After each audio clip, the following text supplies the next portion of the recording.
ചിഞ്ചിലം രാജ്യത്തെ രാജാവിന്റെ അടുക്കളയിൽ പച്ചക്കറി അരിയുകയായിരുന്നു കുശിനിക്കാരൻ കുഞ്ഞുണ്ണി.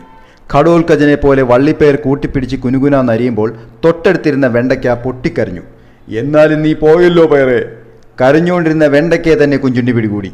ആ കത്തിയുടെ കീഴിൽ വെണ്ടയ്ക്ക കഷ്ണങ്ങളാവുമ്പോൾ തൊട്ടടുത്തിരുന്ന സുന്ദരിത്തക്കാളി നെഞ്ചത്തടിച്ച് കരഞ്ഞു. വെണ്ടേ, എൻ്റെ ഫ്രണ്ടേ, നീയും പോയല്ലോടാ. തക്കാളിയുടെ കരച്ചിൽ തീരും മുന്നേ അവനെയും കുഞ്ഞുണ്ണി കഷ്ണങ്ങളാക്കി. അതുകണ്ട് തൊട്ടടുത്തിരുന്ന പാവയ്ക്ക നെഞ്ചത്തടിച്ചില്ല, നിലവിളിച്ചില്ല. ആ കണ്ണുകൾ പക്ഷേ നിറഞ്ഞൊഴുകി. കത്തിക്കടിയിൽ നിറകണ്ണുകളോടെ പാവയ്ക്ക നീണ്ടു നിവർന്നു കിടന്നു. അവസാനം ബാക്കിയുണ്ടായിരുന്ന സവോള ഉച്ചത്തിൽ പൊട്ടിക്കരഞ്ഞു. നീ കൂടി പോയാൽ എനിക്ക് വേണ്ടി ആര് കരയും പാവയ്ക്കേ? ഒരുപാട് കൈപ്പേറിയ ജീവിതാനുഭവങ്ങളുള്ള പാവയ്ക്ക പറഞ്ഞു, നീ കരയേണ്ടട സവോളെ. ദാ ഇന്ന് മുതൽ നിന്നെ തൊട്ടവരെല്ലാം കരയും. പാവയ്ക്കയുടെ ശാപം ഫലിച്ചു.